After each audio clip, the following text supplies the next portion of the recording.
Gulmore the Boss, by Frank Harris.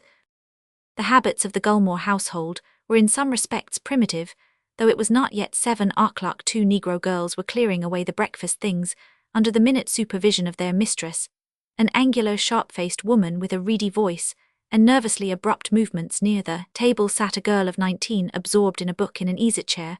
By the open bay window, a man with a cigar in his mouth was reading a newspaper. Jonathan Byron Gulmore, as he always signed himself, was about 50 years of age. His heavy frame was muscular, and the coarse dark hair and swarthy skin showed vigorous health. There was both obstinacy and combativeness in his face, with its cocked nose, low irregular forehead, thick eyebrows and square jaw, but the deep-set grey eyes gleamed at times with humorous comprehension, and the usual expression of the countenance was far from ill-natured. As he laid the paper on his knees and looked up, he drew the eye. His size and strength seemed to be the physical equivalents of an extraordinary power of character.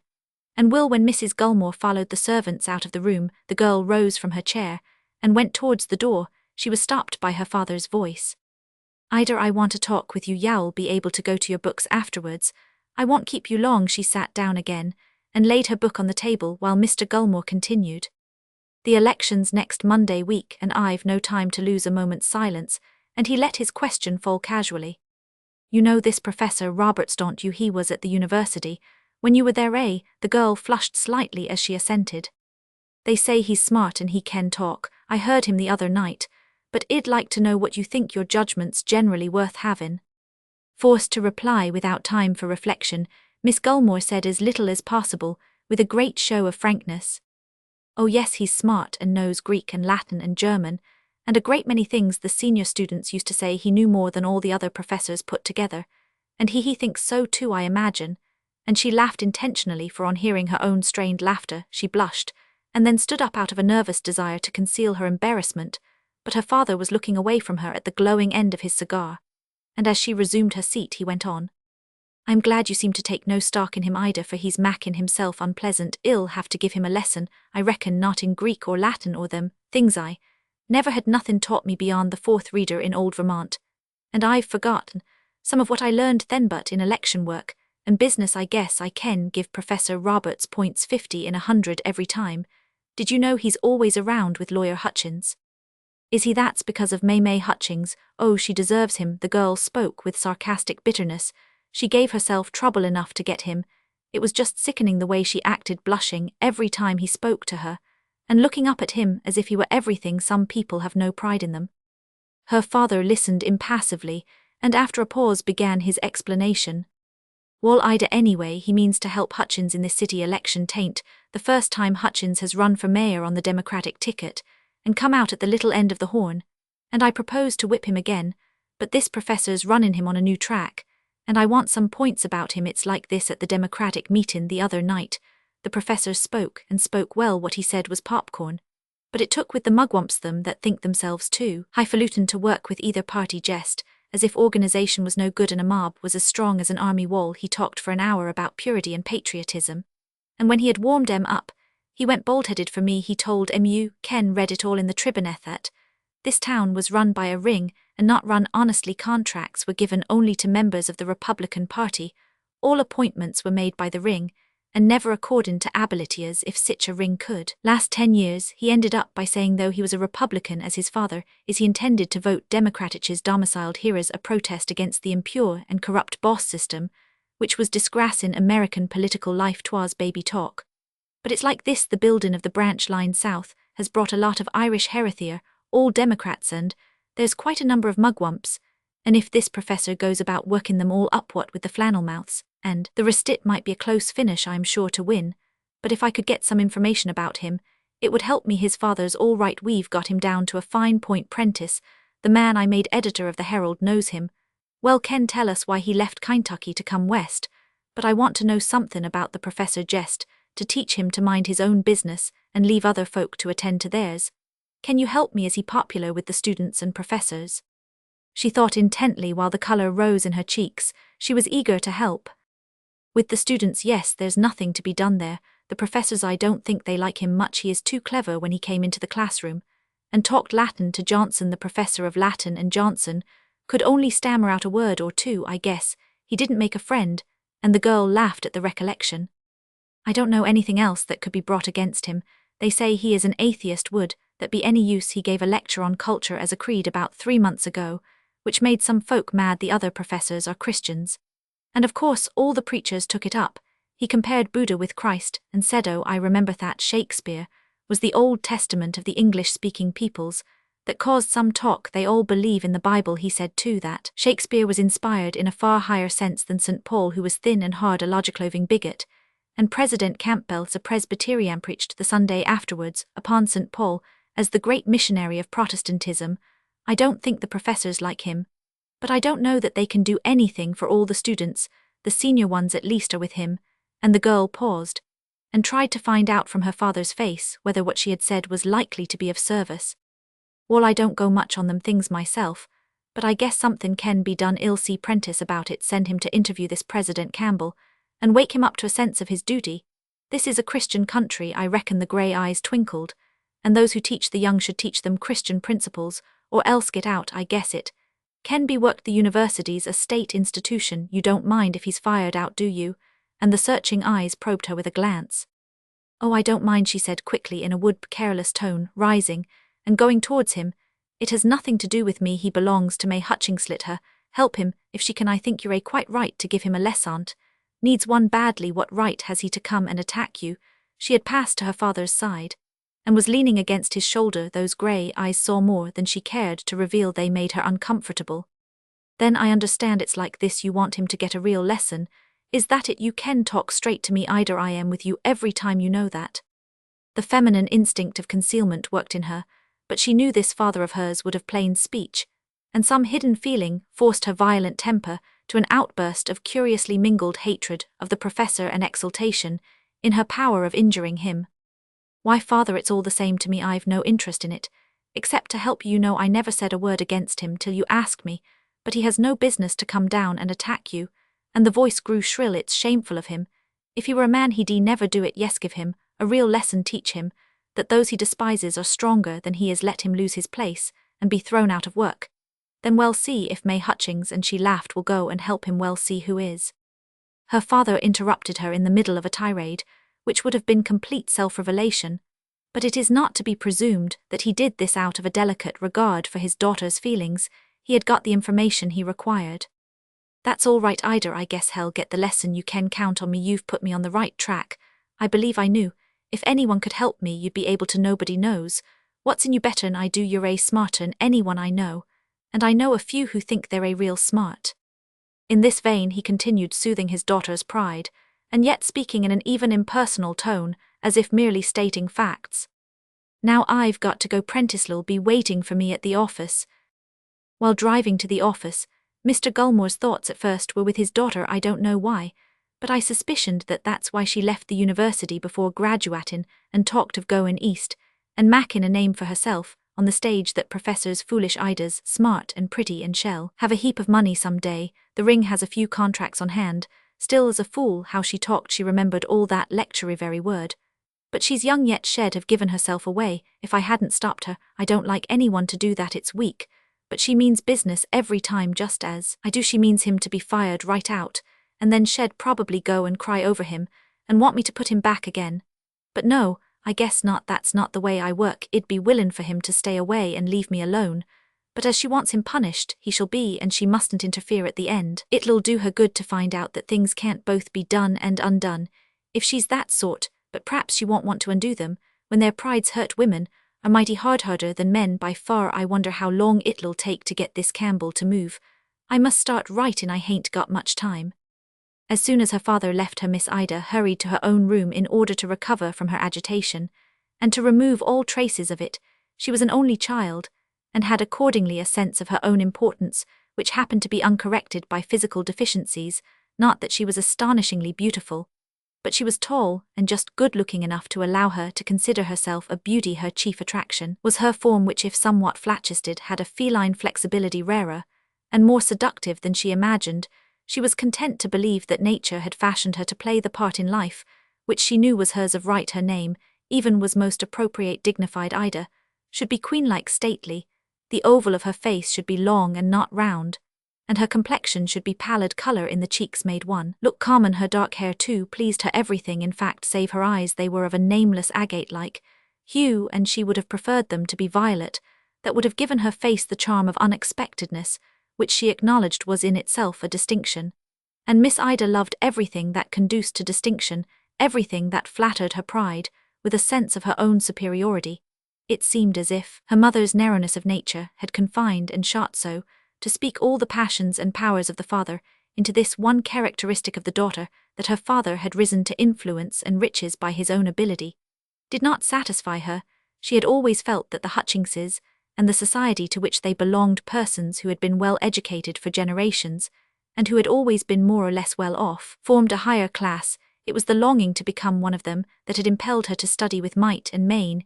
Even in her school days, she had recognized that this was the road to social eminence. The struggle had been arduous in the Puritan surroundings of middle-class life. Her want of religious training and belief had almost made a pariah of the proud, high-tempered girl.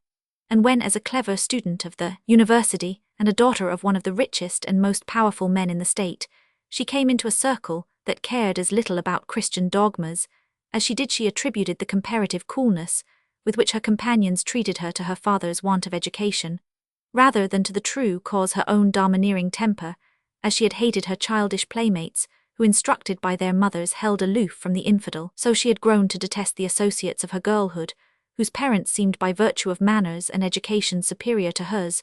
The aversion was acrid with envy, and had fastened from the beginning on her competitor as a student, and her rival in beauty, Miss May Hutchings. Her animosity was intensified by the fact that when they entered the sophomore class together, Miss May had made her acquaintance, had tried to become friends with her, and then for some inscrutable reason had drawn coldly away by dint of working twice as hard as May Ida had managed to outstrip her, and to begin the junior year as the first of the class. But all the while she was conscious that her success was due to labor and not to a larger intelligence, and with the coming of the new professor of Greek this superiority, her one consolation was called in question. Professor Roberts had brought about a revolution in the university. He was young and passionately devoted to his work, had won his doctor's degree at Berlin summa cum laude, and his pupils soon felt that he represented a standard of knowledge higher than they had hitherto imagined as attainable, and yet one which he insisted was common in the older civilization of Europe. It was this nettling comparison, enforced by his mastery of difficulties, which first aroused the ardor of his scholars. In less than a year, they passed from the level of youths in a high school to that of university students on the best heads. His influence was magical, his learning and enthusiasm quickened their reverence for scholarship. But it was his critical faculty which opened to them the world of art, and nerved them to emulation. Until one realizes the shortcomings of a master, he said in a lecture, it is impossible to understand him, or to take the beauty of his works to heart. When Sophocles repeats himself, the Electra is but a feeble study for the Antigone, or possibly a feeble copy of it. We get near the man, the limitations of his outlook are characteristic. When he deforms his Ajax with a tag of political partisanship, his servitude to surroundings defines his conscience as an artist, and when painting by contrasts, he poses the weak Ismene and Chrysothemis as foils to their heroic sisters. We see that his dramatic power in the essential was rudimentary. Yet Mr. Matthew Arnold, a living English poet, writes that Sophocles saw life steadily, and saw it whole. This is true of no man, not of Shakespeare nor of Goethe, much less of Sophocles or Racine. The phrase itself is as offensively out of date as the first commandment. The bold, incisive criticism had a singular fascination for his hearers, who were too young to remark in it the crudeness that usually attaches to originality. Miss Hutchings was the first of the senior students to yield herself to the new influence. In the beginning, Miss Gulmore was not attracted by Professor Roberts. She thought him insignificant physically. He was neat of dress too, and ingenuously eager in manner, role of which conflicted with her ideal of manhood. It was but slowly that she awoke to a consciousness of his merits, and her awakening was due perhaps as much to jealousy of May Hutchings as to the conviction that with Professor Roberts for a husband she would realize her social ambitions. Suddenly, she became aware that May was passing her in knowledge of Greek, and was thus winning the notice of the man she had begun to look upon as worthy of her own choice. Ida at once addressed herself to the struggle with all the energy of her nature, but at first without success. It was evident that May was working as she had never worked before, for, as the weeks flew by, she seemed to increase her advantage. During this period, Ida Gulmore's pride suffered tortures day by day. She understood more clearly that the prize of her life was slipping out of reach in mind and soul now. She realized Robert's daring and charm, with the intensified perceptions of a jealous woman. She sometimes feared that he sympathized with her rival. But he had not spoken yet of that, she was sure, and her conceit enabled her to hope desperately. A moment arrived when her hatred of May was sweetened by contempt. For some reason or other, May was neglecting her work. When spoken to by the professor, her color came and went, and a shyness visible to all wrapped her in confusion. Ida felt that there was no time to be lost and increased her exertions. As she thought of her position, she determined first to surpass her competitor, and then in some way or other to bring the professor to speech. But alas for her plans! One morning, she demonstrated her superiority with cruel clearness, only to find that Robert, self-absorbed, did not notice her. He seemed to have lost the vivid interest in the work which aforetime had characterized him, and the happiness of the man was only less telltale than the pretty contentment and demure approval of all he said, which May scarcely tried to conceal. Wild with fear, blinded by temper, Ida resolved to know the truth. One morning, when the others left the room, she waited, busying herself apparently with some notes, till the professor returned, as she knew he would in time to receive the next class. While gathering up her books, she asked abruptly, "I suppose I should congratulate you, Professor. I don't think I understand you." "Yes, you do. Why lie? You are engaged to May Hutchings," and the girl looked at him with flaming eyes. "I don't know why you should ask me, or why I should answer, but we have no motive for concealment. I am." His words were decisive. His reverence for May and her affection had been wounded by the insolent challenge, but before he finished speaking his manner became considerate. He was quick to feel the pain of others, and shrank from adding to it. These indeed were the two chief articles of the unformulated creed which directed his actions. His optimism was of youth and superficial, but the sense of the brotherhood of human suffering touched his heart in a way that made compassion and tenderness appear to him to be the highest and simplest of duties. It was Ida's temper that answered his avowal. Still staring at him, she burst into loud laughter, and as he turned away her tuneless mirth grew shriller and shriller, till it became hysterical, a frightened effort to regain her self-control, and her voice broke in something like a sob, while tears trembled on her lashes. The professor's head was bent over his desk, and he saw nothing. Ida dashed the tears from her eyes ostentatiously, and walked with shaking limbs out of the room. She would have liked to laugh again, scornfully, before closing the door, but she dared not trust her nerves from that moment. She tried to hate Professor Roberts, as she hated May Hutchings, for her disappointment had been very sore, and the hurt to her pride smarted like a burn. On returning home, she told her father that she had taken her name off the books of the university. She meant to be an actress, and a degree could be of no use to her in her new career. Her father did not oppose her openly. He was content to postpone any decisive step, and in a few days she seemed to have abandoned her project. But time brought no mitigation of her spite. She was tenacious by nature, and her jealous rage came back upon her in wild fits. To be outdone by May Hutchings was intolerable. Besides, the rivalry and triumphs of the classroom had been as the salt of life to her now. She had nothing to do, nothing to occupy her affections, or give object to her feverish ambition, and the void of her life she laid to the charge of Roberts. So when the time came, and the temptation, she struck as those strike who are tortured by pain. Alone in her room, she justified to herself what she had done. She thought with pleasure of Professor Roberts' approaching defeat and punishment. He deserves it, and more. He knows why I left the university, drew myself away from him forever. What does he care for my suffering? He can't leave me in peace. I wasn't good enough for him, and my father isn't honest enough. Oh, that I were a man, I'd teach him that it was dangerous to insult the wretched. How I was mistaken in him. He has no delicacy, no true manliness of character. I am glad he has thrown down the challenge. Father may not be well educated nor refined, but he's strong. Professor Roberts shall find out what it means to attack us. I hope he'll be turned out of the university. I hope he will let me think I have a copy of that lecture of his. Perhaps there's something in it worse than I remembered. At any rate, the report will be proof. She searched hurriedly, and soon found the newspaper account she wanted. Glancing down the column with feverish eagerness, she burst out, "Here it is, this will do." I knew there was something more. Thus the great ones contribute each his part towards the humanization of man. Christ and Buddha are our teachers, but so also, and in no lower degree, are Plato, Dante, Goethe, and Shakespeare. But strange to say, the Divina Commedia seems to us moderns more remote than the speculations of Plato, for the modern world is founded upon science, and may be said to begin with the experimental philosophy of Bacon. The thoughts of Plato, the fair humanities of Greek religion, are nearer to the scientific spirit than the untutored imaginings of Christ. The world today seeks its rule of life in exact knowledge of man and his surroundings.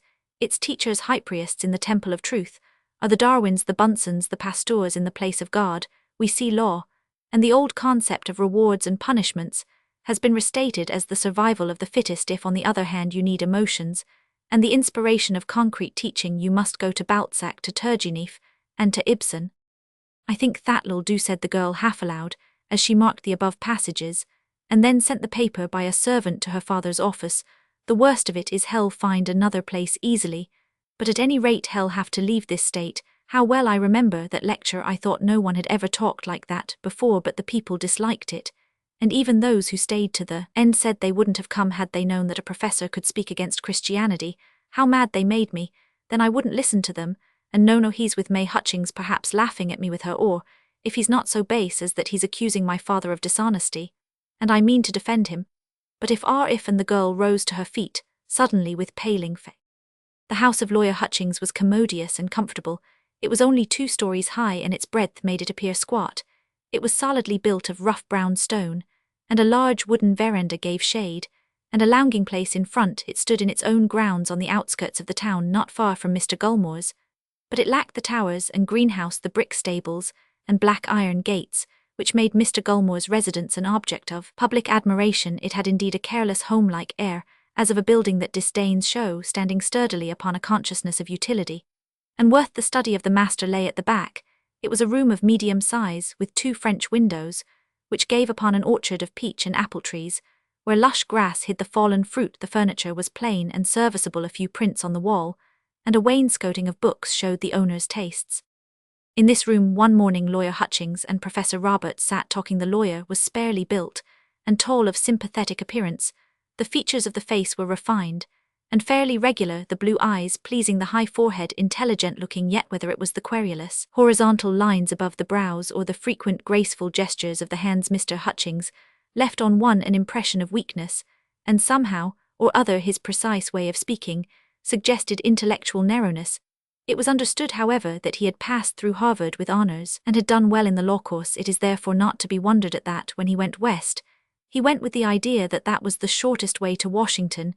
Yet he had but a moderate degree of success. He was too thoroughly grounded in his work not to get a good practice, but he was not the first in his profession. He had been outdone by men who fought their cases, and his popularity was due to affable manners, and not to admiration of his power or talents. His obvious good nature had got with years. A tinge of discontent. Life had been to him a series of disappointments. One glance at Professor Roberts showed him to be a different sort of a man, though perhaps harder to read. Square shoulders and attenuated figure, a mixture of energy and nervous force, without muscular strength, a tyrannous forehead overshadowing lambent hazel eyes, a cordial frankness of manner, with a thinker's tricks of gesture, his nervous fingers emphasizing his words. Their talk was of an article assailing the professor that had appeared that morning in the Republican Herald. "I don't like it," Mr. Hutchings was saying. "It's inspired by Gulmore, and he always means what he says, and something. Except the suggestion that my father had certain good, or rather bad, reasons for leaving Kentucky, it seems to me merely spiteful. It's very vilely written. He only begins with your father, then he wonders what the real motives are which induce you to change your political creed. But the affectation of fairness is the danger signal. One can't imagine Gulmore hesitating to assert what he has heard, that you have no religious principles coming from him. That means a declaration of war. Hell attack you without scruple persistently. It's well known that he cares nothing for religion. Even his wife's a Unitarian. What he's aiming at I don't know, but he's sure to do you harm. He has done me harm. And yet he never gave me such a warning. He only went for me when I ran for office. As soon as the elections were over he left me in peace. He's eminently practical, and rather good-natured. There's no small vicious malice or hate in him, but he's overbearing and loves a fight. Is it worth your while to make an enemy of him? We're sure to be beaten. Of course it isn't worth my while in that sense, but it's my duty, I think, as you think it yours. Remark too, that I've never attacked Mr. Gulmore, never even mentioned him. I've criticized the system and avoided personalities. He won't take it in that way. He is the system. When you criticize it, you criticize him. Everyone will so understand it. He makes all the appointments from mayor down to the boy who sweeps out an office. Every contract is given to him, or his appointees. That's how he has made his fortune. Why he beat me the second time I ran for district court judge, by getting an Irishman, the chairman of my committee, to desert me at the last moment. He afterwards got Patrick Bryan elected a justice of the peace, a man who knows no law, and can scarcely sign his own name. How disgraceful! And you would have me sit down quietly under the despotism of Mr. Gulmore. And such a despotism, it cost the city $500,000 to pave the streets. And I can prove that the work could have been done as well for half the sum. Our democratic system of government is the worst in the world if a tenth part of what I hear is true, and before I admit that, I'll see whether its abuses are corrigible. But why do you say we're sure to be beaten? I thought you said. Yes, Mr. Hutchings interrupted, I said that this railway extension gives us a chance. All the workmen are Irishmen, Democrats to a man. Hall vote and vote straight. And that has been our weak point. You can't get one half the better classes to go to the polls. The Negroes all vote too, and vote Republican. That has been Gulmore's strength. Now I've got the Irishmen. Against his Negroes I may win, but what I feel is that even if I do get to be mayor, y'all suffer for it more than I shall gain by your help, do you see? And now that I'm employed by the Union Pacific, I don't care much for city politics. I'd almost prefer to give up the candidature. Male suffer too. I think you ought to consider the matter before going any further. This is not the time for consideration like you. I am trying to put an end to a corrupt tyranny. I work, and shall vote against a venal and degrading system. May, and I will bear what we must. She wouldn't have me run away from such adversaries. Fancy being governed by the most ignorant, led on by the most dishonest. It's incomprehensible to me how such a paradoxical infamy can exist. I think it'll become comprehensible to you before this election's over. I've done my best for years to alter it, and so far I've not been very successful. You don't seem to understand that, where parties are almost equal in strength, a man who'll spend money is sure to win. It has paid Gulmore to organize the Republican Party in this city. He has made it pay him and all those who hold office by and through him to the victors, the spoils. Those who have done the spoiling are able to pay more than the spoiled. That's all. Yes, but in this case the spoilers are a handful, while the spoiled are the vast majority. Why should it be impossible to convince the majority that they're being robbed? Because ideas can't get into the heads of Negroes, nor yet into the heads of illiterate Irishmen. You'll find too that 5 Americans out of every 10 take no interest in ordinary politics, and the 5 who do are of the lowest class. A boss is their natural master. Our party politics, my friend, resembles a game of Faroth card that happens to be in the box against the same card outside, and the banker holding the box usually manages to win. Let me once get power, and Gulmore'll find his labor unremunerative. If it hadn't been for him, it'd have been in Congress long ago. But now I'll have to leave you talk it over with May, and you see that Gulmore challenges you to prove the corruption, or else withdraw the imputation. What do you mean to do? I'll prove it, of course. Long before I spoke, I had gone into that paving contract. It was clearly a fraud. Well, I'd think if I were you before I acted, though. You're a great help to me. Your last speech was very powerful. Unfortunately I am no speaker, but I'll do as well as I can, and you may rely on me to go on to the end. The rich, at least, must be forced to refrain from robbing the poor. That malicious sneer at my father hurts me. It can only mean that he owed money in Kentucky. He was always careless in money matters, too careless, but he's very generous at heart. I owe him everything. I'll find out about it at once, and if it is as I fear, the debt shall be paid. That'll be one good result of Mr. Gulmore's malice. As for me, let him do his worst. At any rate I am forewarned. A poor satisfaction in case, but here's May, and I must go. I've stayed too long already. You should look through our ticket. It's strong. The men are all good, I think, anyway. They're the best we can get. Teach him to be careful, May. He's too bold. I will, father, replied a clear girlish voice. It's mother who spoils him. And then as the door shut she moved to her lover, and holding out both her hands with a little air of dignity, added, he tries to spoil me, but dear, what's the matter? You seem annoyed. It's nothing. An article in that paper strikes at my father and hurts me, but it can be made right, and to look at you is a cure for pain. Let me read it. No, please, I want to help you, and how can I do that if I don't know what pains you? The girl took the Herald and sat down to read it. May Hutchings was more than good-looking, were it only by reason of a complexion, such as is seldom given even to blondes. The inside of a seashell has the same luster and delicacy, but it does not pale and flush as did May's cheeks in quick response to her emotions. Waves of maize-coloured hair with a sheen of its own went with the fairness of the skin, and the pretty features were redeemed from a suspicion of insipidity by large violet eyes. She was of good height and lissom, with small feet and hands, but the outlines of her figure were southern in grace and fullness. After reading the article, she put down the paper without saying a word. "Why may you seem to take it as seriously as your father does? It's nothing so very terrible, is it?" "What did father say?" "That it was inspired by Gulmore, and that he was a dangerous man. But I don't see much in it. If my father owed money in Kentucky, it shall be repaid, and there the matter ends. 'Tisn't that I am troubling about, it's that lecture of yours. Oh, it was wonderful. But I sat trembling all the time. You don't know the people. If they had understood it better, they'd have made a big fuss about it. I am frightened now. But what fuss can they make? I've surely a right to my own opinions, and I didn't criticize any creed offensively." "That's it, that's what saved you. Oh, I wish you'd see it, as I do. You spoke so enthusiastically about Jesus that you confused them. A lot of them thought, and think still, that you're a Christian. But if it's brought up again and made clear to them, won't you understand? If it's made quite clear that Jesus to you was only a man and not superior even to all other men, and that you believe Christianity has served its purpose and is now doing harm rather than good in the world, why they'd not want to have you in the university. Don't you know that?" "Perhaps you're right," returned the professor thoughtfully. "You see, I wasn't brought up in any creed, and I've lived in so completely different an atmosphere for years past that it's hard to understand such intolerant bigotry. I remember enough, though, to see that you are right. But after all, what does it matter? I can't play hypocrite because they're a blind fanatics." "No, but you needn't have gone quite so far, been quite so frank. And even now you might easily." She stopped, catching a look of surprise in her lover's face, and sought confusedly to blot out the effect of her last words. "I mean, but of course you know best. I want you to keep your place. You love the work, and no one could do it so well as you, no one, and it doesn't matter, May. I'm sure you were thinking of what would be best for both of us. But I've nothing to alter or extenuate. They must do as they think fit, these Christians, if they have the power. After all, it can make no difference to us. I can always get work enough to keep us, even if it isn't such congenial work. But do you think Gulmore's at the bottom of it? Has he so much influence?"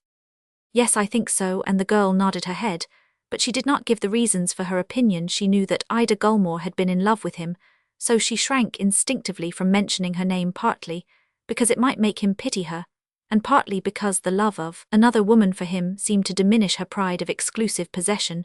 She therefore kept silence while seeking for a way to warn her lover, without revealing the truth which might set him thinking of Ida Gulmore and her fascinating, because unrequited passion. At length, she said, "Mr. Gulmore has injured father. He knows him. You'd better take his opinion."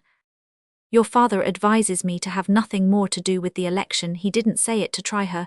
He trusted her completely. The girl's answer was emphatic. "Oh, that's what you should do. I am frightened for you. Why need you make enemies? The election isn't worth that. Indeed it isn't. If father wants to run for mayor, let him. He knows what he's about. But you should do great things, write a great book, and make everyone as proud of you as I am." Her face flushed with enthusiasm. She felt relieved too. Somehow she had got into the spirit of her part once more.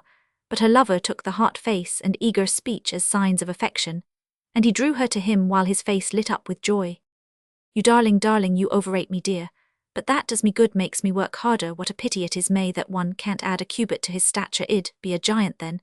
But never fear, it'll be all right. You wouldn't wish me, I'm sure, to run away from a conflict I have provoked. But now I must see my father about those debts. And then we'll have a drive, or perhaps you'd go with me to him. You could wait in the buggy for me. You know I have to speak again this evening."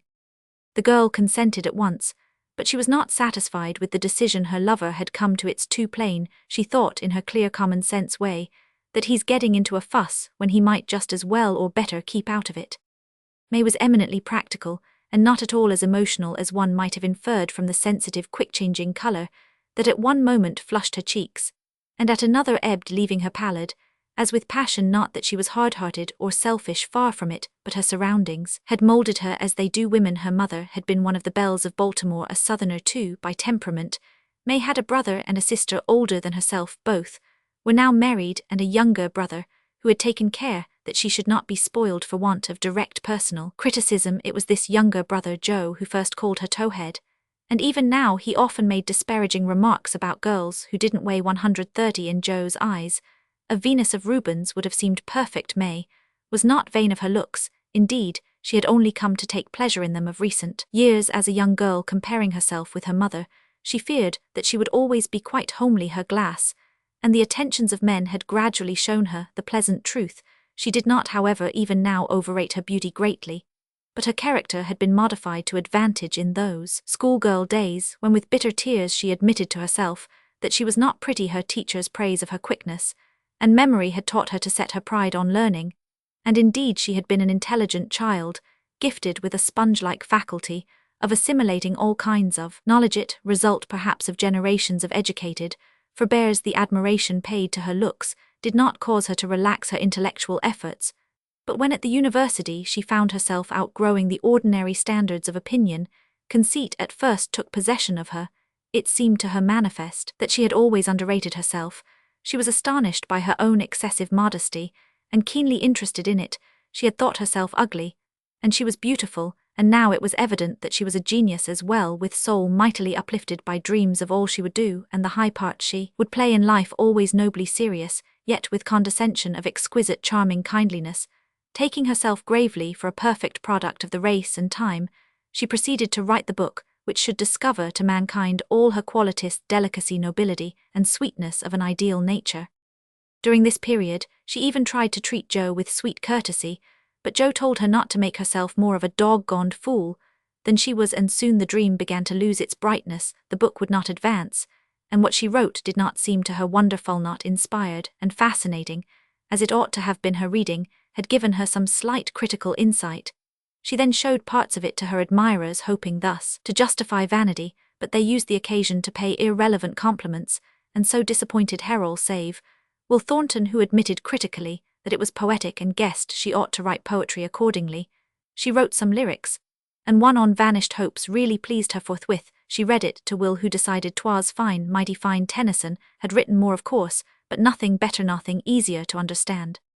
That last phrase killed her trust in him. She sank into despondence, even when Ida Gulmore, whom she had learned to dislike, began to outshine her in the class. She made no effort to graduate first of her year, appeared a contemptible ambition in comparison with the dreams she had foregone. About this period, she took a new interest in her dress. She grew coquettish even, and became a greater favorite than ever. Then Professor Roberts came to the university, and with his coming life opened itself to her anew, vitalized with hopes and fears. She was drawn to him from the first, as spirit is sometimes drawn to spirit, by an attraction so imperious that it frightened her, and she tried to hold herself away from him, but in her heart she knew that she studied and read only to win his praise. His talents revealed to her the futility of her ambition. Here was one who stood upon the heights beyond her power of climbing, and yet to her astonishment he was very doubtful of his ability to gain enduring reputation. Not only was there a plane of knowledge and feeling above the conventional that she had found out by herself, but there were also tablelands where teachers of repute in the valley were held to be blind guides. Her quick receptivity absorbed the new ideas with eagerness, but she no longer deluded herself. Her practical good sense came to her aid. What seemed difficult or doubtful to the professor must, she knew, be forever impossible to her, and already love was upon her, making her humility as sweet as was her admiration. At last he spoke, and life became altogether beautiful to her. As she learned to know him intimately, she began to understand his unworldliness, his scholar-like idealism, and ignorance of men and motives, and thus she came to self-possession again, and found her true mission. She realized with joy, and a delightful sense of an assured purpose in life, that her faculty of observation and practical insight, though insufficient as bases for eternity, would be of value to her lover.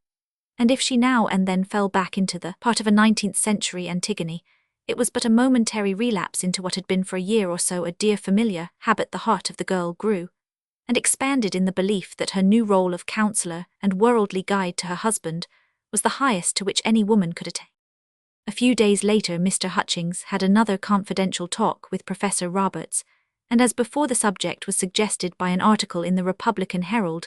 This paper indeed devoted a column or so every day to personal criticism of the professor, and each attack surpassed its forerunner in virulence of invective. All the young man's qualities of character came out under this storm of unmerited abuse. He read everything that his opponents put forth, replied to nothing in spite of the continual solicitation of the editor of the Democrat, and seemed very soon to regard the Herald's calumnies merely from the humorous side. Meanwhile, his own speeches grew in knowledge and vigor. With a scholar's precision, he put before his hearers the inner history and significance of job after job. His powers of study helped him to get up his cases with crushing completeness. He quickly realized the value of catchwords, but his epigrams, not being hardened in the fire of life, refused to stick. He did better when he published the balance sheet of the Ring in pamphlet form, and showed that each householder paid about $150 a year, or twice as much as all his legal taxes, in order to support a party organization, the sole object of which was to enrich a few at the expense of the many. One job in especial, the contract for paving the streets, he stigmatized as a swindle, and asserted that the district attorney, had he done his duty, would long ago have brought the mayor and town council before a criminal court as parties to a notorious fraud. His ability, steadfastness, and self-restraint had had a very real effect. His meetings were always crowded, and his hearers were not all Democrats. His courage and fighting power were beginning to win him general admiration. The public took a lively, though impartial, interest in the contest. To critical outsiders, it seemed not unlikely that the professor, a word of good-humored contempt, might whip even old man Gulmore. Bets were made on the result, and short odds accepted. Even Mr. Hutchings allowed himself to hope for a favorable issue. "You've done wonderfully well," was the burden of his conversations with Roberts. "I should feel certain of success against anyone but Gulmore, and he seems to be losing his head. His perpetual abuse excites sympathy with you. If we win, I shall owe it mainly to you." But on this particular morning, Lawyer Hutchings had something to say to his friend and helper, which he did not like to put into plain words. He began abruptly. "You've seen the Herald?" "Yes, there's nothing in it of interest, is there?" "No, but 'twas foolish of your father to write that letter saying you had paid his Kentucky debts. I was sorry when I saw it. I know they'll say I got him to write the letter, but it's only another incident." "It's true then, you did pay the money?" "Yes, I was glad to. But it was folly. What had you to do with your father's debts? Every house today should stand on its own foundation." "I don't agree with you, but in this case, there was no question of that sort. My father very generously impoverished himself to send me to Europe and keep me there for 6 years. I owed him the $5,000, and was only too glad to be able to repay him. You'd have done the same." "Would I indeed? $5,000? I'm not so sure of that." The father's irritation conquered certain grateful memories of his younger days, and the admiration which in his heart he felt for the professor's action only increased his annoyance. "It must have nearly cleaned you out." "Very nearly." "Well, of course it's your affair, not mine, but I think you foolish. You paid them in full, I suppose. Do you see that the Herald calls upon the university authorities to take action upon your lecture, 'The Teaching of Christian Youth by an Atheist Must be Stopped,' and so forth?" "Yes, but they can do nothing. I am not responsible to them for my religious opinions." "You're mistaken. A vote of the faculty can discharge you." "Impossible. On what grounds?" "On the ground of immorality. They've got the power in that case. It's a loose word, but effective.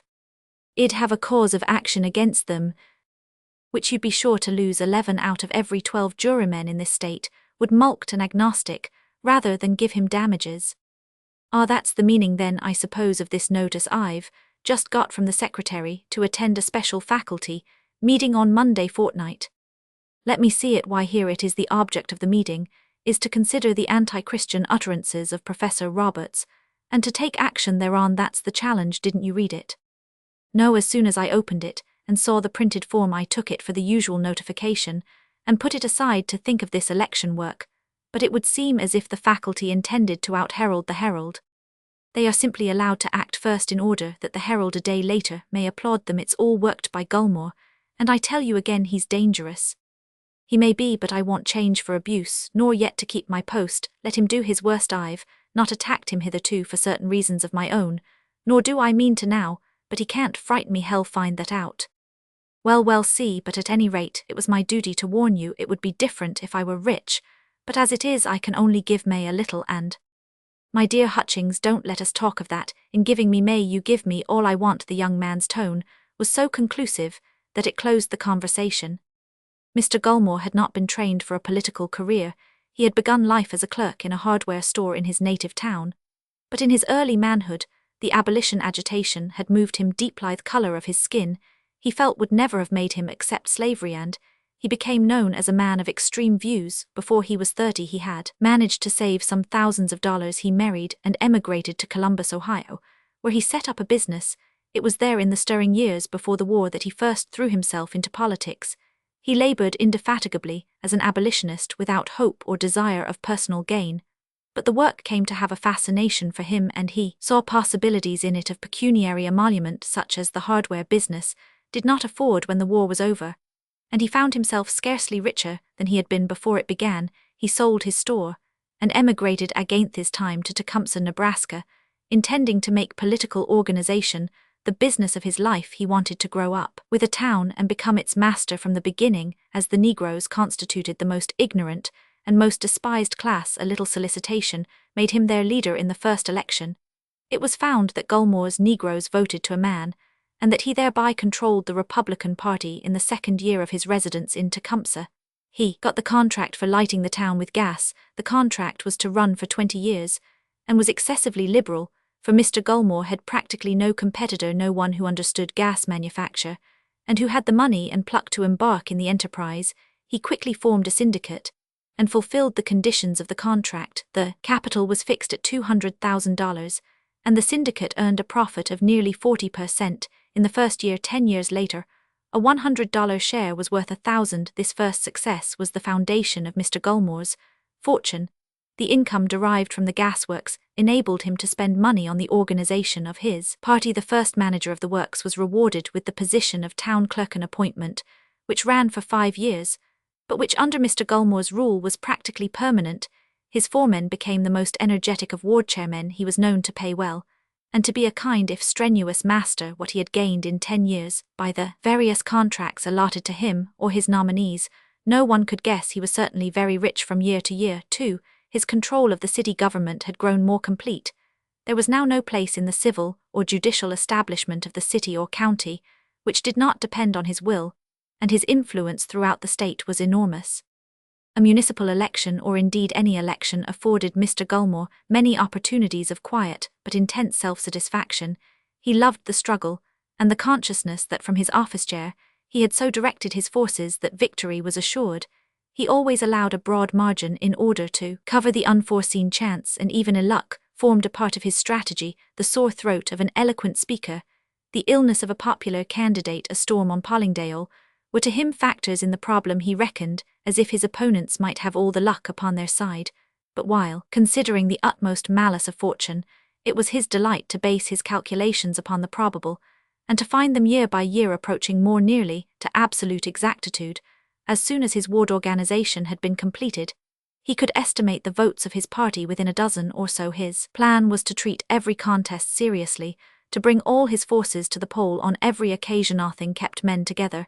He used to say, like victory, it was the number of his opponent's minority which chiefly interested him, but by studying the various elections carefully, he came to know better than anyone the value as a popular candidate of every politician in the capital, or indeed in the state.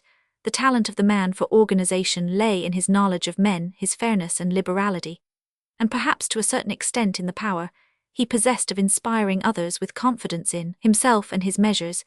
He was never satisfied till the fittest man in each ward was the chairman of the ward, and if money would not buy that particular man's services, as sometimes though rarely happened, he never rested until he found the gratification which bound his energy to the cause. Besides, and this was no small element in his successes, temper disdained the applause of the crowd. He had never run for any office himself, and was not nearly so well known to the mass of the electorate as many of his creatures.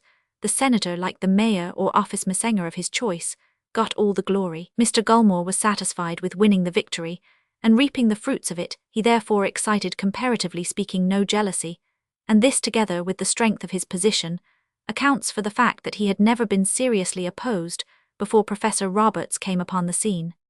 Better far than Lawyer Hutchings or anyone else, Mr. Gulmore knew that the relative strength of the two parties had altered vastly within the year.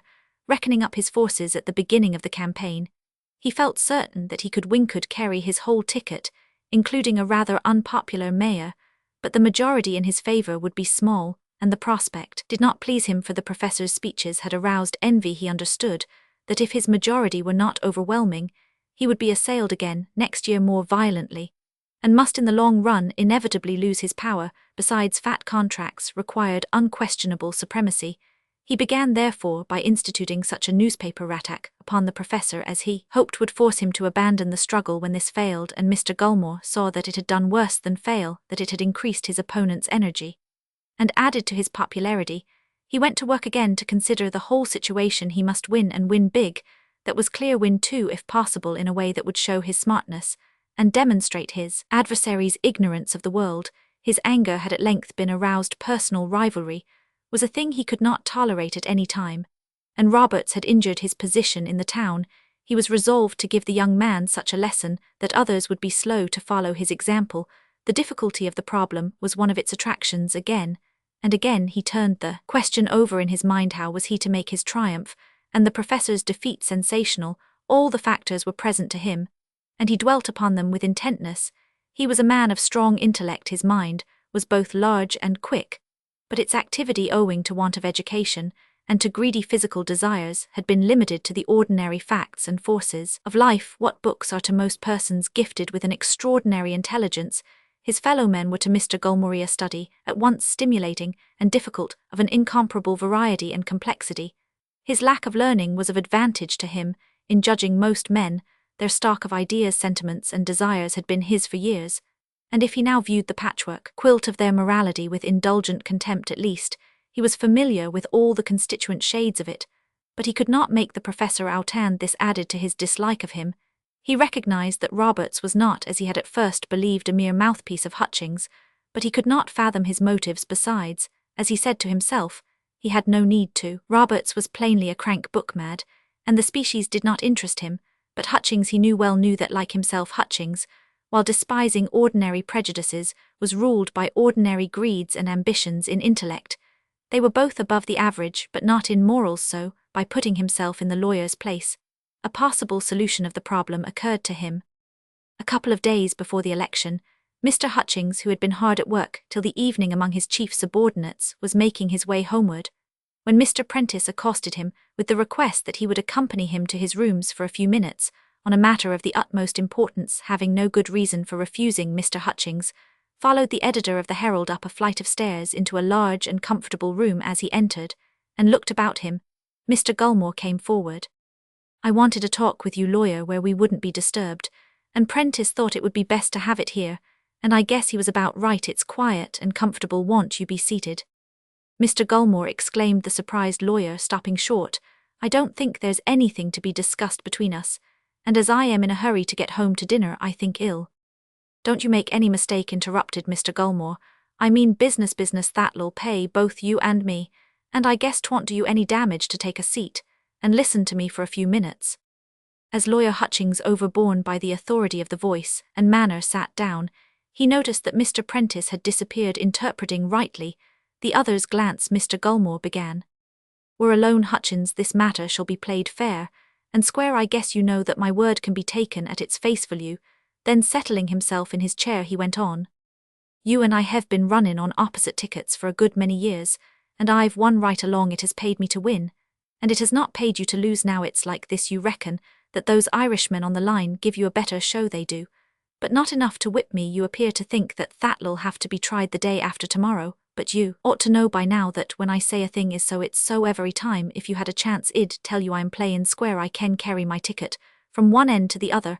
I can carry Robinson as mayor against you by at least 250 of a majority, and the rest of your ticket has just no show at Allah. You know that.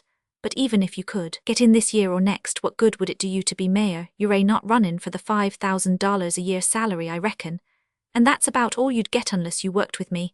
I want a good mayor, a man like you, of position and education, a fine speaker that knows everybody and is well thought of. Popular Robinson's not good enough for me. He hain't got the manners nor the knowledge nor the popularity. I'd have liked to have had you on my side right along. It would have been better for both of us. But you were a Democrat and there wasn't any necessity. Now there is. I want to win this election by a large majority, and you can make that sartin. You see, I speak square. Will you join me?"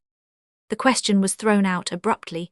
Mr. Gulmore had caught a gleam in the other's eye as he spoke of a good mayor, and his qualifications, he bites, I guess, was his inference, and accordingly he put the question at once. Mr. Hutchings, brought to himself by the sudden interrogation, hesitated and decided to temporize. He could always refuse to join forces and Gulmore might give himself away, he answered. I don't quite see what you mean. How are we to join? By both of us givin' something. What am I to give? Withdraw your candidature for mayor as a Democrat. I can't do that. Just hear me out. The city has advertised for tenders for a new courthouse and a new town hall. The one building should cover both and be near the middle of the business part. That's so it well lands hard to get anywhere there. And I've the best lots in the town, I guess carelessly. The contract will run to $1 million. That should mean $200,000. To someone it's like this. Hutchins, would you rather come in with me and make a joint tender or run for mayor and be beat? Mr. Hutchins started 10 years before the proposal would have won him, but now his children were provided for, all except Joe, and his position as counsel to the Union Pacific Railroad lifted him above pecuniary anxieties. Then the thought of the professor and May came to him. No, he wouldn't sell himself, but in some strange way the proposition excited him. He felt elated. His quickened pulse beats prevented him from realizing the enormity of the proposed transaction. But he knew that he ought to be indignant. What a pity it was that Gulmore had made no proposal, which he might have accepted and then disclosed. If I understand you, you propose that I should take up this contract and make money out of it. If that was your business with me, you've made a mistake, and Professor Roberts is right. Have I? Asked Mr. Gulmore slowly, coldly, in sharp contrast to the lawyer's apparent excitement and quick speech. Contemptuously, he thought that Hutchins was foolisher than he had imagined. Or was he sincere? He would have weighed this last possibility before speaking if the mention of Roberts had not angered him. His combativeness made him persist. If you don't want to come in with me, all you've got to do is to say so. You've no call to get up on your hind legs about it. It's easy to do settin', but don't talk poppycock like that, Professor. He's silly. He talks about the contract for street pavin', and it can be proved. 'Twas proved in the Herald that our streets cost less per foot than the streets of any town in this state. He knows nothing. He don't even know that an able man can make $500,000 out of a big contract and do the work better than an ordinary man could do it, who'd lose money by it. At $1 million our courthouse'll be cheap.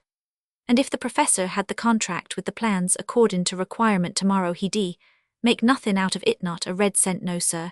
If I can, that's my business and yours, ain't it? Or are we to work for nothing because he's a fool?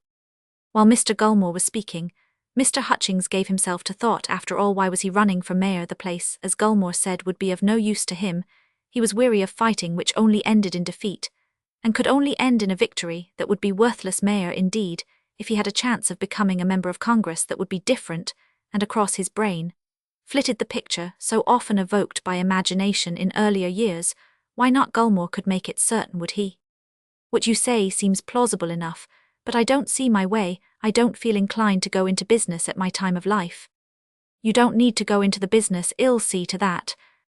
No, I don't need money now particularly. Next year Hutchins, I'll have a better man than Robinson against you. Lawyer Nevelson's as good as can be found, I reckon, and he wouldn't refuse to join me if I gave him the chance. But while he was speaking, Mr. Gulmore kept his opponent's answer in view. He considered it thoughtfully. I don't need money now particularly. What did the man need? Congress as a Republican that would do as well. When Mr. Hutchins shook his head, careless of the menace, Mr. Gulmore made up his mind. His obstinacy came out. He would win at any price. He began. It's what I said at first, Hutchins. We've each got to give what the other wants. I've told you what I want. Tell me squarely what you want, and perhaps the thing can be settled. As Mr. Hutchins did not answer at once, the boss went on. You're in politics for something. What is it? If you're goin' to buck agin me, you might as well draw out yowl. Do no good, you know. That see here, is it the state legislature you're after, or Congress? The mere words excited Mr. Hutchins. He wanted to be back again in the East. As a victor, he longed for the cultivated amenities and the social life of Washington. He could not help exclaiming, if it hadn't been for you, it'd have been in Congress long ago.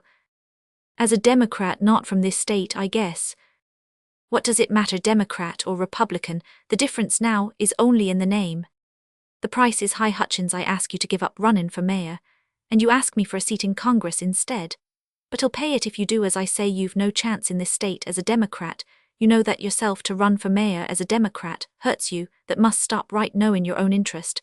But what I want from you is that you don't announce your withdrawal till the day after tomorrow, and meantime, you say nothing to the professor or anyone else. Are you agreed? Mr. Hutchins paused. The path of his desire lay open before him. The opportunity was not to be missed. He grew eager. but still, there was something disagreeable in an action which demanded secrecy. He must think coolly. What was the proposal? What was he giving? Nothing. He didn't wish to be mayor with Gulmore, and all the city council against him. Nothing except the withdrawal on the very morning of the election that would look bad, but he could pretend illness, and he had told the professor he didn't care to be mayor. He had advised him not to mix in the struggle. Besides, Roberts would not suspect anything, and if he did, there'd be no shadow of proof for a long time to come in the other scale of the balance. He had Gulmore's promise. It was trustworthy, he knew. But do you mean that y'all run me for the next term and get me elected? I'll do all I know, and I guess y'all succeed. I have nothing but your word. Nothing. Again Mr. Hutchings paused to accept definitively. Would be dangerous if the conversation had had listeners. It was characteristic of the place and time that he could suspect a man of laying such a trap, upon whose word he was prepared to rely. Mr. Gulmore saw and understood his hesitation. I said we were alone, Hutchins, and I meant it just as I say now. If you withdraw and tell no one and be guided by me in becoming a Republican, I'll do what I can to get you into Congress. And as he spoke he stood up. Mr. Hutchings rose too and said, as if in excuse, I wanted to think it over, but I'm agreed. I'll do as you say. And with a hurried good night he left the room. Mr. Gulmore returned to his chair and lit a cigar. He was fairly satisfied with the result of his efforts. His triumph over the professor would not be as flagrant perhaps as if Hutchins' name had been linked with his in a city contract. But he thought with amusement, everyone would suspect that he had bought the lawyer for cash. What a fool the man was. What did he want to get into Congress for? Weak vanity. He'd have no weight there to prefer a seat in Congress to Wellesley. Besides, Hutchins would be a bad candidate. Of course the party name would cover anything. But what a mean skunk. Here Mr. Gulmore's thoughts reverted to himself. Ought he to keep his word and put such a man into Congress? He hated to break a promise. But why should he help the professor's father-in-law to power wall? There was no hurry. He'd make up his mind later anyway. The professor'd have a nice row to hoe on the morning of the election, and Boss Gulmore'd win, and win big, and that was the point. The laugh would be on the professor. On the morning of the election, Professor Roberts was early afoot. He felt hopeful, light-hearted, and would not confess even to himself that his good spirits were due chiefly to the certainty that in another 12 hours his electioneering would be at an end. The work of canvassing and public speaking had become very disagreeable to him. The mere memory of the speeches he had listened to had left, as it were, an unpleasant aftertaste. How the crowds had cheered the hackneyed platitudes, the blatant patriotic appeals, the malevolent caricature of opponents. Something unspeakably trivial, vulgar, and evil in it all reminded him of tired children when the romping begins to grow ill-natured. And if the intellectual side of the struggle had been offensive, the moral atmosphere of the committee rooms infected, as it was, by the candidates had seemed to him to be even worse, mephitic, poisonous. He had shrunk from realizing the sensations which had been forced upon him, their recoil of his nature, as from unappeasable wild beast greeds, with their attendant envy, suspicion, and hatred seething like lava under the thin crust of a forced affability of a good humor, assumed to make deception easy. He did not want to think of it. It was horrible, and perhaps after all he was mistaken. Perhaps his dislike of the work had got upon his nerves, and showed him everything in the darkest colors. It could scarcely be as bad as he thought, or human society would be impossible, but argument could not blunt the poignancy of his feelings. He preferred therefore to leave them inarticulate, striving to forget in any case. The ordeal would soon be over. It had to be endured for a few hours more, and then he would plunge into his books again, and enjoy good company, he and May together. He was still lingering over this prospect when the servant came to tell him that some gentlemen were waiting for him, and he found in the sitting room half a dozen of his favourite students. One of the seniors, named Cartrell, a young man of strong figure and keen bold face, remarked, as he shook hands, that they had come to accompany him. Elections are sometimes rough, and we know the ropes. Roberts thanked them warmly, and they set off. The committee rooms of the Democratic Party were situated near the courthouse, in what had been once the centre, but was now the edge of the town. The little troop had to pass through the Negro quarter, small frame houses, peppered over grassless bare lots, the broken-down fences, protesting against unsociable isolation. The rooms from the outside reminded one of a hive of angry bees.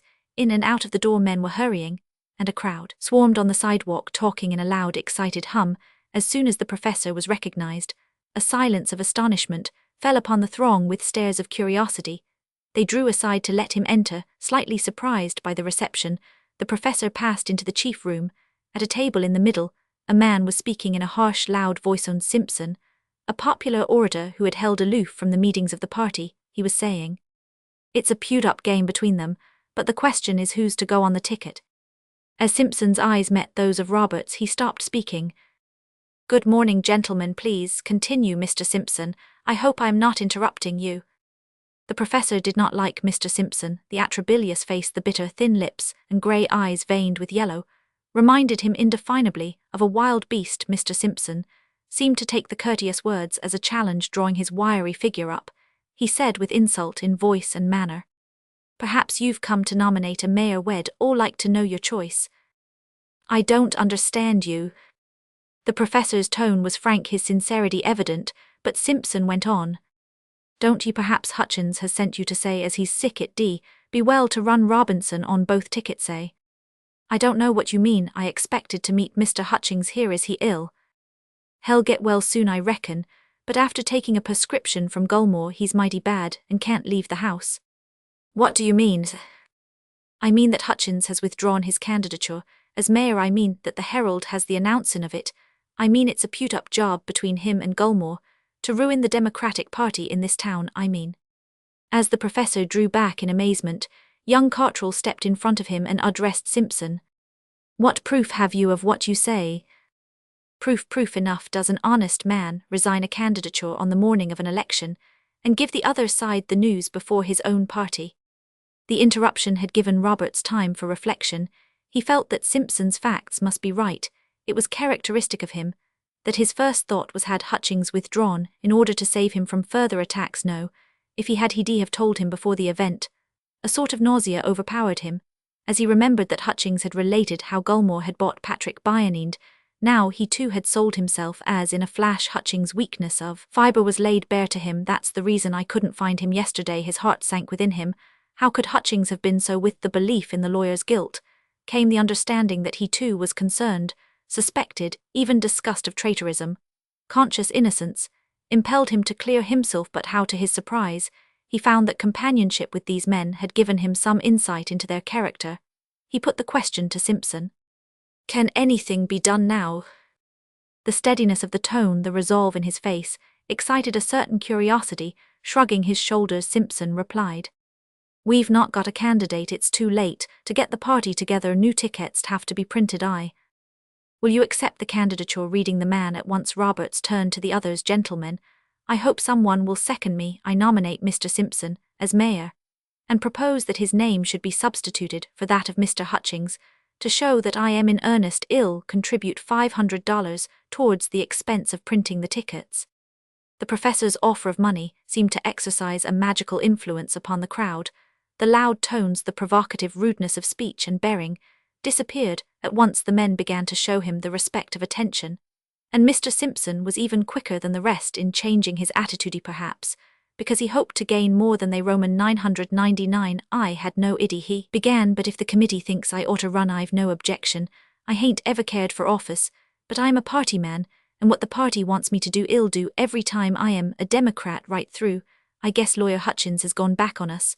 But that's not your fault, Professor, and $500 in your work will do a pile. The folk all like you and respect you. And Roberts looked at the man. His offer had been a movement of indignant contempt, and yet it had succeeded. He could have laughed. The key to the enigma was in his hands.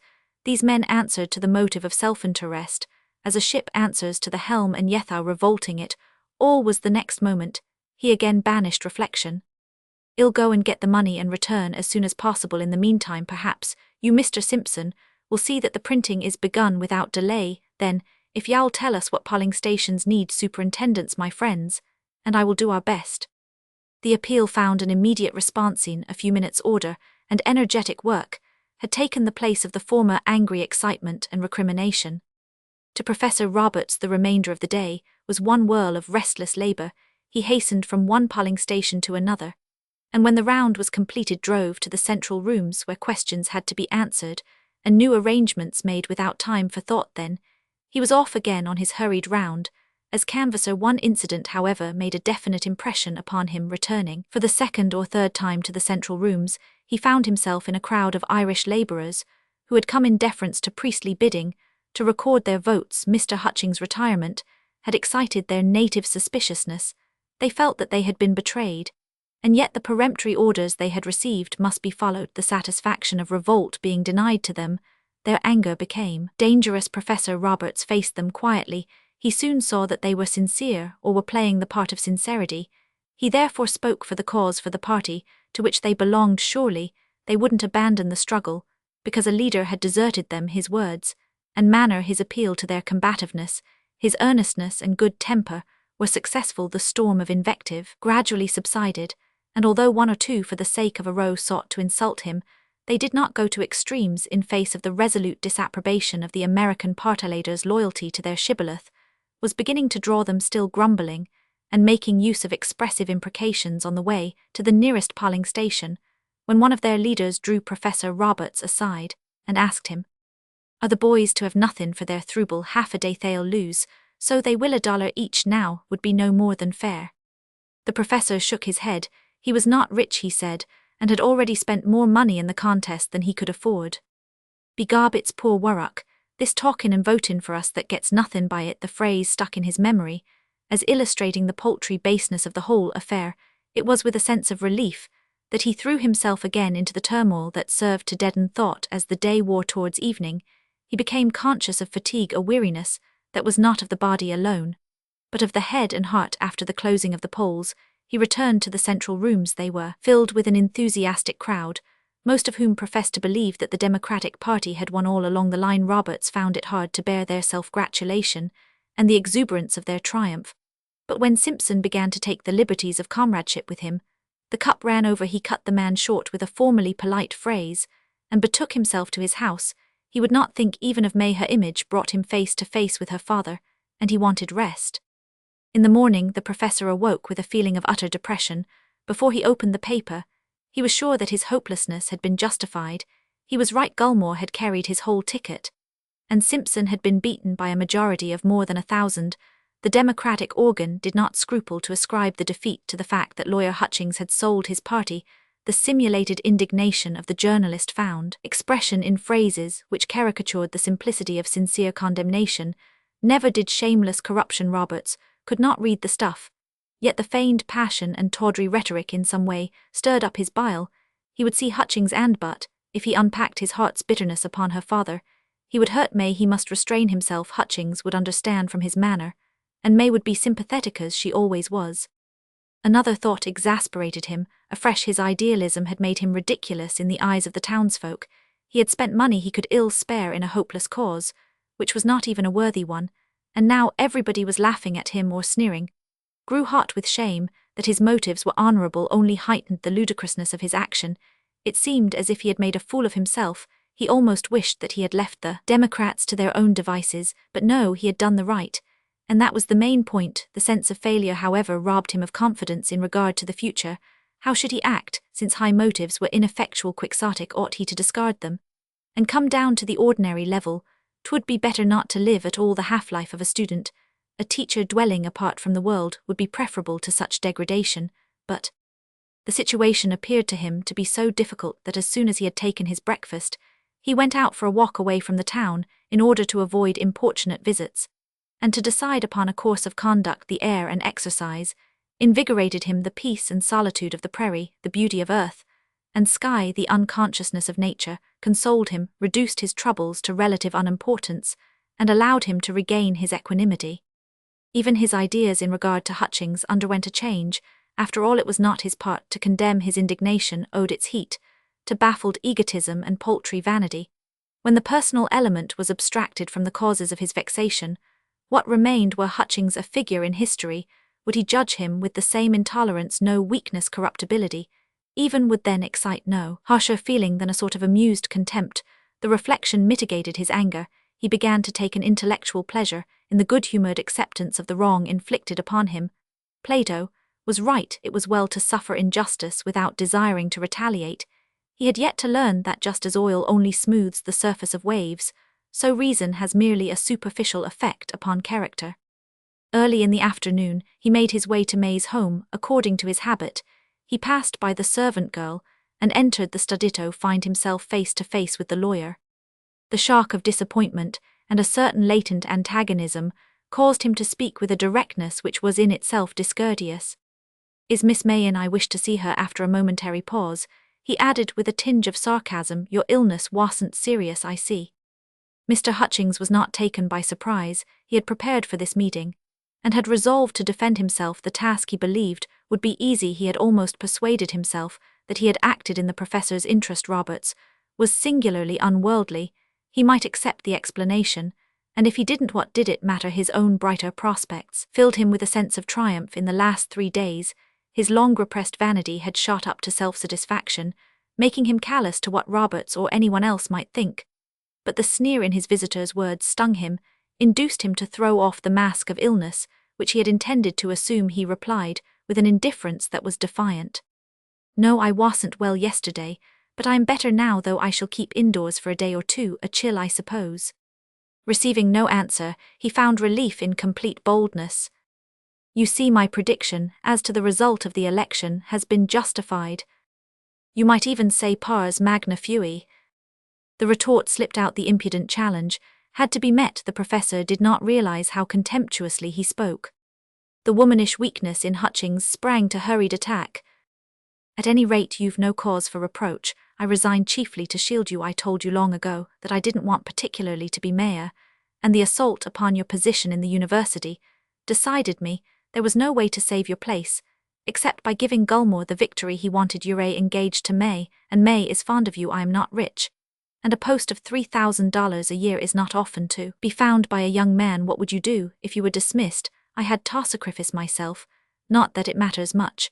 But I've got myself into a fuss with the party, injured myself all round on your account. And then you talk as if you had some reason to be offended. That's hardly right, Professor. The lawyer was satisfied with his case. His concluding phrase built a bridge for a magnanimous reconciliation.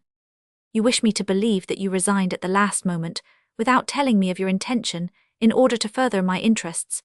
Mr. Hutchings was disagreeably shocked by the disdainful, incredulous question. Roberts was harder to blind than he had supposed. His indignation became more than half sincere.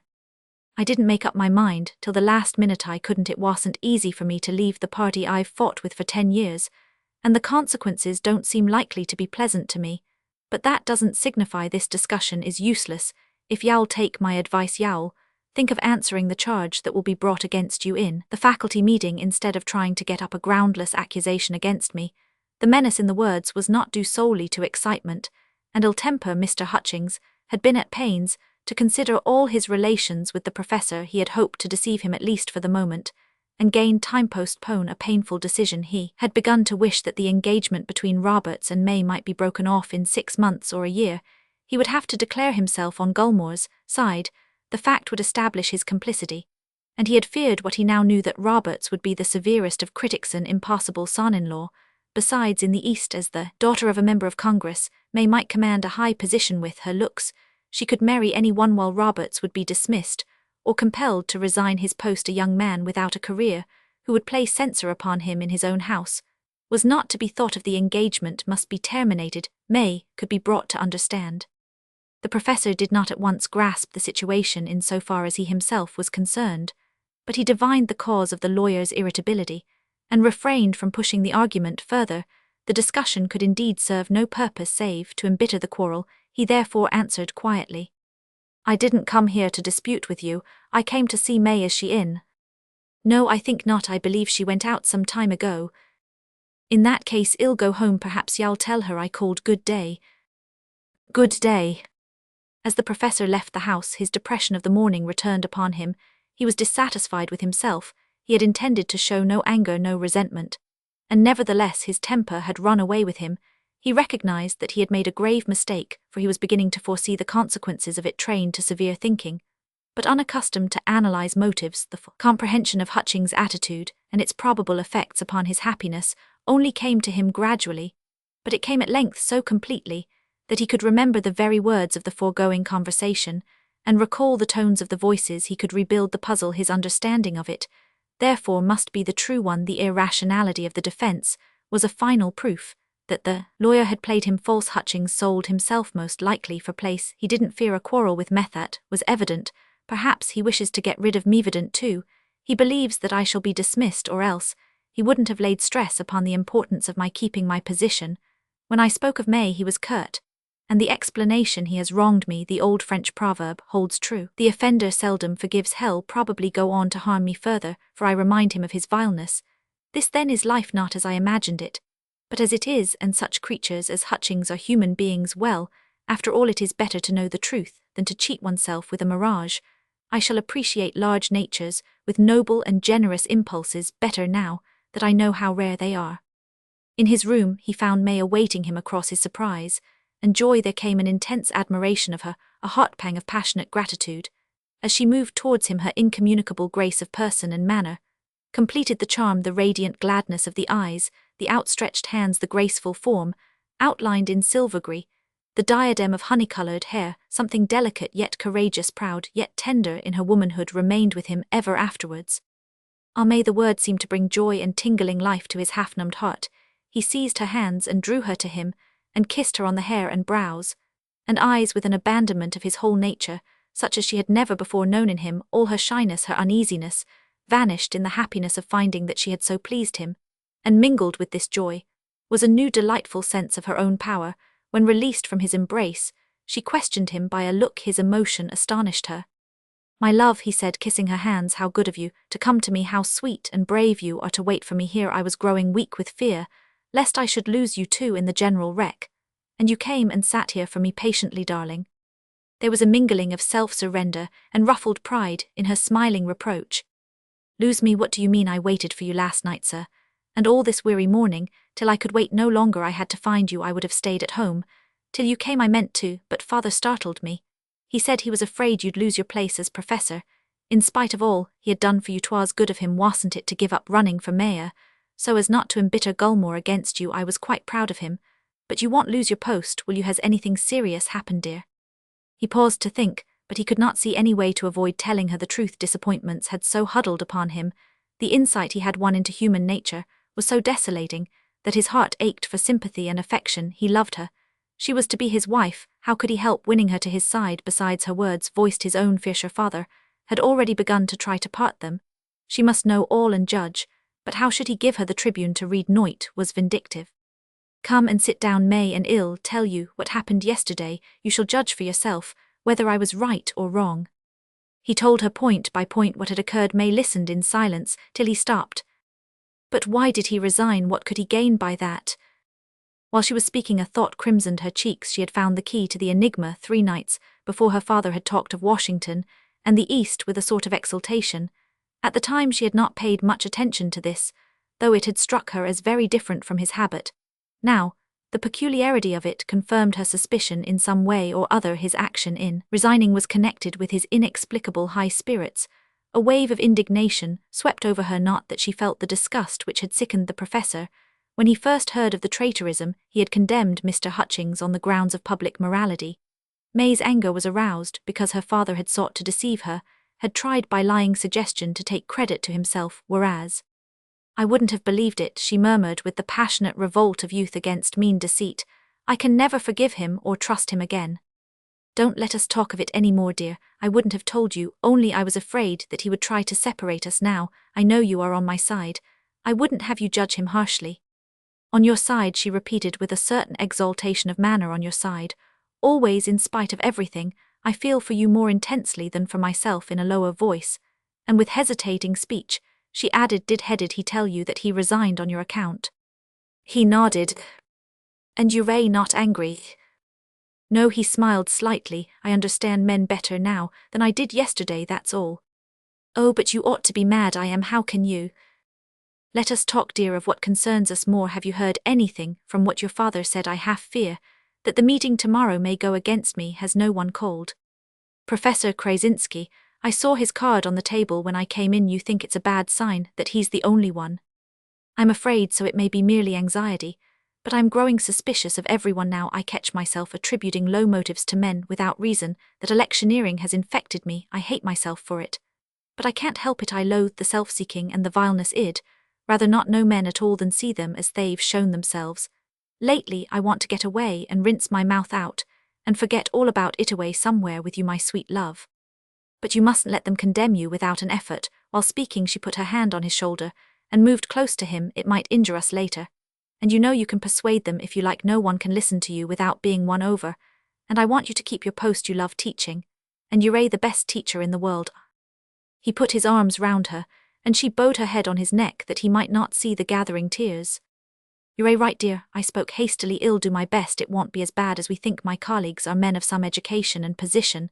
They're not like the crowd of ignorant voters and greedy place hunters. They'll listen to reason and half bitterlithive, no motive to do me wrong besides crazincy has called.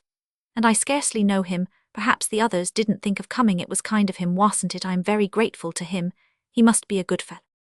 What has he done so wonderful, oh my? And she turned her face up to his with half-laughing deprecation. Afraid I am deteriorating too. I can't hear you praise anyone now, without feeling horribly jealous. Yes, he must be good, but don't be too grateful to him or I must be going now. And oh, what a long time it'll be until tomorrow. I shall have grown old before tomorrow. Sweetheart, you'll come here and wait for me in the afternoon. Won't you? I shall want to see you so much. Yes, if you like, but I intended to go up to the university, mate. It'll seem agency waiting here by myself. The meeting will not last long, and I'll come to you as soon as it's over. Darling, you don't know how much you have helped me. You have given me courage and hope. And he folded her in his arms. Mr. Gulmore liked to spend his evenings with his wife and daughter. It amused him to hear what they had been doing during the day. Their gossip had its value, sentimental or spiteful. It threw quaint sidelights upon character. On the evening before the faculty meeting, Ida was bending over a book while Mr. Gulmore smoked and watched her. His daughter was somewhat of a puzzle to him still, and when occasion offered, he studied her. Where does she get her bitterness from? I am not bitter, and I had difficulties, was poor and ignorant, had to succeed or go under, while she has had everything she wanted. It's a pity she ain't kinder. Presently Mrs. Gulmore put away her work and left the room, taking up the thread of a conversation that had been broken off by his wife's presence. Mr. Gulmore began. I don't say Roberts'll win Ida the bet and the other way, but I'm not sure, for I don't know the crowd. He may come out on top, though I have noticed that young men who run into their first fight and get badly whipped ain't likely to fight desperate the second time. Grit's half trainin'. I wish I could be there to see him beaten. Ida had tried to turn her wounded pride into dislike, and was succeeding. I hate to feel he's in the same town with us, the coward. At this moment Mrs. Gulmore re-entered the room. To think of it, Sal left the gas stove flarin'. I made her get up and come downstairs to put it out. That'll learn her. Of all the careless, shiftless creatures, these coloured people are the worst. Come, Ida, it's long after 9, and I'm tired. You can read in your bedroom if you want to. After the usual good night and kisses, Ida went upstairs, while Mrs. Gulmore busied herself putting things straight. Mr. Gulmore sat thinking.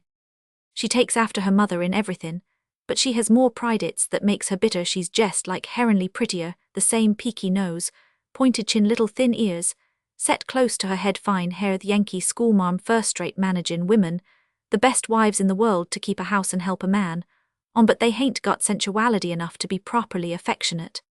On the following afternoon Robert stopped before the door of his house and looked back towards the university. There on the crest of the hill stood the huge building of bluish-grey stone, with the round tower of the observatory in the middle like a mallet with a stubby handle in the air. While gazing thus, a shrill voice reached him, the eager treble of a newsboy. Great scandal, he heard, and then scandal in the university. Full report, only 5 cents for the Herald special. He hastened to the gate and beckoned to the little figure in the distance.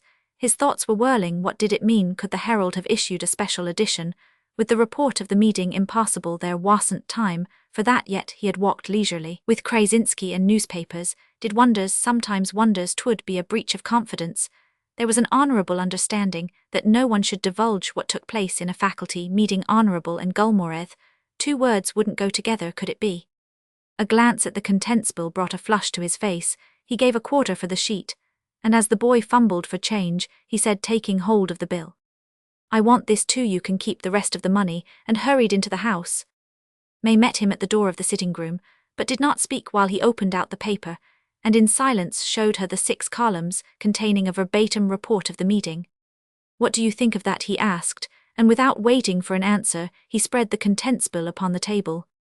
This is better, he went on bitterly. Read this, and she read. Ructions in learning's home, the president's flank attack. 4s to pair, the pagan retires and the Pope. Oh, the brutes, how could they? May exclaimed, but what does it mean? You have it all there, he said, touching the bill, all in 2 or 3 lines of cheerful insult, as is our American fashion, in spite of the opinion of every leading lawyer in the state 16 fanatics, to give them the benefit of the doubt, voted that a disbelief in Christian dogma was the same thing as open immorality. The father of lies made such men. Did no one vote for you? 2 Krasinski and someone else, I think 'twas Little Black, and 2 papers were blank, but fancy the president speaking against me, though he has a casting vote. All he could say was that the parents were the only proper judges of what a student should be taught. Let us grant that I may have been mistaken, wrong if you like, but my fault was not open immorality as specified in the statute. They lied against me, those 16. May sympathized too keenly with his indignation to think of trying to allay it. She couldn't help asking, what did you do after the voting? What could I do? I had had enough of such opponents. I told them that if they dismissed me, I'd take the case into the courts, where at the worst their reading of the words open immorality would be put upon record, and my character freed from stain. But if they chose to rescind their vote, I said I was willing to resign. They accepted that. Krasinski forced them to. He told them some home truths. They dared not face the law courts lest it should come out that the professorships were the rewards of sectarian bigotry. He went right through the list, and ended by resigning his position. Then Campbell got up and regretted his speech. It was uncalled for, and you know the sort of thing my colleagues, he said, would have preferred to retain my services. If I had yielded to the opinion of the parents under the circumstances, there was no course open, but to accept my resignation. They would not enter the vote upon the minutes. They would even write me a letter expressing regret at losing me, etc. So the matter ended. Coming down the hill, I tried to persuade Krasinski not to resign on my account, but the dear old fellow was obstinate. He had long intended to retire. He was very kind. He thinks I shall find another place easily. Now, May, you have heard the whole tale. What is your opinion? Are you disappointed with me? You might well be. I am disappointed with myself, somehow or other. I've not got hate enough in me to be a good fighter. Disappointed? How little you know me. It's my life now to be with you. Whatever you say or do is right to me. I think it's all for the best. I wouldn't have you stay here after what has passed. May meant all she said, and more at the bottom of her heart. She was not sorry that he was going to leave Tecumseh, if she thereby lost the pleasure of appearing as his wife before the companions of her youth. On the other hand, he would belong to her more completely now that he was cut off from all other sympathy and no longer likely to meet Miss Gulmore. Moreover, her determination to follow him in single-hearted devotion seemed to throw the limelight of romance upon her disagreement with her father, which had been much more acute than she had given Roberts to suppose. She had loved her father, and if he had appealed to her affection, he could have so moved her that she would have shown Roberts a hesitation which in his troubled and depressed condition might have brought about a coldness between them, if not a rupture of their relations. But Hutchings, feeling that he was in the wrong, had contented himself with depreciating Roberts by sneer and innuendo, and so had aroused her generous partisanship. The proceedings of the faculty naturally increased her sympathy with her lover, and her enthusiastic support did much to revive his confidence in himself. When they parted in the evening, he had already begun to think of the preparations to be made for his journey eastwards. A few weeks later, a little knot of friends stood together one morning on the down platform of the Tecumseh station, waiting for the train to come in. Professor Roberts was the center of the group, and by his side stood dainty May Hutchings. The violet eyes, intense with courage that held the sweet lips to a smile around them, were some 10 or a dozen students, and Krasinski, all in the highest spirits. They were talking about Robert's new appointment at Yale, which he attributed to Krasinski's influence. Presently, they became aware of an unwanted stir at the entrance door behind them. As they turned in wonder, they saw that the Negro hands had formed a lane through which, heralded by the obsequious station master Mr. Gulmore, with his daughter on his arm, was coming towards them. Heedless of their astonishment, the boss walked on till he stood in front of Roberts. "Professor, we've heard of your good fortune, and are come to congratulate you. Ida here always thought a pile of your knowledge and teachin', and I guess she was right. Our little difference needn't count now. You challenged me to a sort of wrastle and you were thrown, but I bear no malice, and I am glad to offer you my hand and to wish you success." Roberts shook hands without hesitation. He was simply surprised, and had no inkling of the reason which had led Gulmore to come to the station, and to bring Ida. Had he been told that this was the father's plan for protecting his daughter against the possibility of indiscreet gossip, he would have been still more astonished. "Nor do I bear malice," he rejoined with a smile, "though the wrestling can hardly be considered fair when 20 pull one man down." "'Twas my crowd against yours," replied the boss indifferently, "but I am kinder sorry that you're leaving the town. I'd Never have left a place where I was beaten, no sir, id have taken root right, their unweighted influence comes with time and you had youth on your side. That may be your philosophy, Mr. Gulmore, said Roberts lightly, as the other paused, but it's not mine. I'm satisfied with one or two falls they've taught me that the majority is with you.